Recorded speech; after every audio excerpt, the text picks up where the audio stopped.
প্ৰধানমন্ত্ৰী অফিচ যায়। আজি ময়ো যাব পাৰোঁ যদি কালি ভাৰত চৰকাৰে মোক ডেলিগেশ্যন এটাত মেম্বাৰ কৰে। ঘাটুৱাৰ এই যে পৱন ঘাটুৱাৰতে এইবোৰ কৈ আছে, তেওঁ গৌৰৱক বেয়া পায় নহয়, গতিকে তেওঁ এক্সপ'জ কৰি আছে। পাকিস্তানত গ'লে অপৰাধ হয় নে নহয়, এই কথাটো কৈ পেলাই ইনডাইৰেক্টলি কি কৰি আছে যে তাৰমানে মুখ্যমন্ত্ৰীয়ে কোৱা কথাটো সঁচা, এইটোৱে কৈ থকা নাই জানো? ইনডাইৰেক্টলি কি কৈ আছে? ভূপেন বৰা, দেৱব্ৰত শইকীয়া, অখিল বৰা, অখিল গগৈ, পৱন সিং ঘাটুৱাৰ, মই যিমান পলিটিকেলি এক্সপ'জ কৰিছোঁ, এওঁলোকে মোৰ মুখটোকে ছাপৰ্ট কৰি আৰু 360 কৰি দিছে। অফিচিয়েলি নৰেন্দ্ৰ মোদীও যাব, বাজপেয়ীও যাব, মুছাৰফো আহিব। He comes with a official capacity escorted by official. এতিয়া মোৰ ইয়াত যদি কালি পাকিস্তানৰ এম্বেচাডাৰে মোৰ এপইণ্টমেণ্ট খোজে, মই এপইণ্টমেণ্ট দিম, কণ্ডিশ্যন দুটা।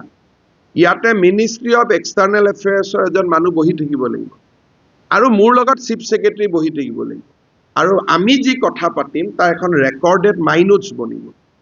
মইতো সেইটোকে সুধি আছোঁ যে আপুনি কিবা অফিচিয়েলি গৈছিল নেকি?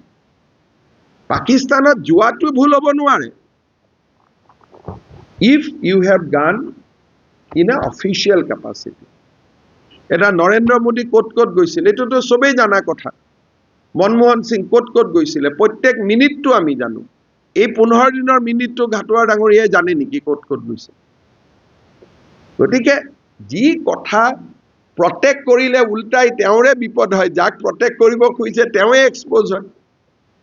এইবাৰতো পঞ্চায়ত ইলেকশ্যনত মানুহে তেনেকৈহে গম পালে, যেতিয়া অখিল গগৈয়ে পাকিস্তান যোৱাটো অপৰাধ নহয়, তাৰমানে এই বেটা গৈছিলে। আপোনালোকেও তাক ভাল পাবগৈ, যিমান ধুলাই কৰিব পাৰে কৰি আছে, গতিকে মই বেয়া পোৱা নাই। কেতিয়াবা ভাল পাব গ'লেও, কেতিয়াবা ডায়েবেটিছ পেচেণ্ট এটাক মৰমতে মিঠাই খুৱাই দিলেও গণ্ডগোল হৈ নাযায় জানো? খুওৱাজনে ভাবে যে মইতো মিঠায়ে খুৱাই আছোঁ, মৰমতে খুৱাইছোঁ, কিন্তু বডিয়েতো নামানে এইটো মৰমত খুৱাইছনে নে কষ্টত খুৱাইছ। চুগাৰ ই চুগাৰ। বহুত ঘৰত আজিকালি গেষ্ট আহে নহয়, তেলত ভজা পোলাও মাংস বৰ মৰমতে খুৱায়। হ'লটো মৰম, কিন্তু তাৰ বডিটোত কিমান এফেক্ট কৰি দিছে এইটোতো খুওৱাজনে গম নাপায়। ঘাটুৱাৰে বহুত দিনৰ পৰাই এইবিলাকক এইসকলক বেয়া পায়। আমি বহুত দিন আছিলোতো লগত, গতিকে বেয়া পোৱা মানুহখিনিয়ে ধুলাই মাৰি আছে, গতিকে মই একো ক'বলগীয়া হোৱাই নাই। আমি কংগ্ৰেছত যিমান দিন আমি বিসম্বাদ কৰিছোঁ, ঘাটুৱা ডাঙৰীয়াটো বা তেওঁৰ পৰিয়ালটোতো আমাৰ লগতে আছিল, গতিকে তেওঁ কিমান তৰুণ গগৈক ভাল পায়, গৌৰৱ গগৈক ভাল পায়তো আমাতকৈতো কোনেও নাজানে। গতিকে এইবিলাক ধুলাই পৰি আছে। ডাইৰেক্ট ক'ত ইনডাইৰেক্ট থাকিছে, এইটো ডাইৰেক্টে মাৰি আছে। যোৱা অসুবিধা নহয়, আকৌ লগাইছে প্ৰাইম মিনিষ্টাৰৰ লগত। প্ৰধানমন্ত্ৰী যাব, তেওঁৰ লগত প্ৰগ্ৰেম থাকিব, 20জন 25জন মানুহ থাকিব, কি কথা টিভিয়ে চাব। ইমানখিনিতো গৌৰৱ গগৈ যদি ইণ্ডিয়ান MP ডেলিগেশ্যনত গ'লেহেঁতেনতো আমিতো নকওঁৱেই তেওঁ ভূটানত গৈছিল ৰাষ্ট্ৰপতিৰ লগত, সেইটো মই সুধিছোঁ নেকি? হি একম্পেনিড প্ৰণৱ মুখাৰ্জী টু ভূটান। চাওক তেওঁৰ বিষয়ে মই কিমান জানো, ক'ত ক'ত গৈছে কি।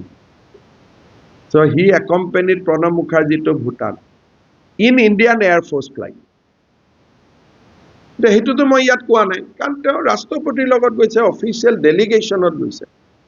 অফিচিয়েল ডেলিগেশ্যনত যোৱাটোতো ভুল নহয়েই। কালি যদি প্ৰধানমন্ত্ৰীয়ে কয় যে পাকিস্তানৰ লগত আমি এতিয়া যুদ্ধ জিকিলোঁ, যুদ্ধ যিখন আত্মসমৰ্পণৰ চুক্তি হ'ব, সেইখন ফাইনেল কৰিবৰ কাৰণে আমাৰ অসমৰ চিফ ছেক্ৰেটাৰী ইছলামাবাদত যাব লাগে, তো নাযাব নেকি? It is in discharge of his official duty. আমি কৈছোঁ এনেই যোৱাটোতহে সুধি আছোঁ, আমি অফিচিয়েল ডিউটিত যোৱাটোতো সম্পূৰ্ণ বেলেগ কথা। হ'ব, বহুতখিনি কৈয়ে দিলোঁ আপোনালোক, ঠিক আছে।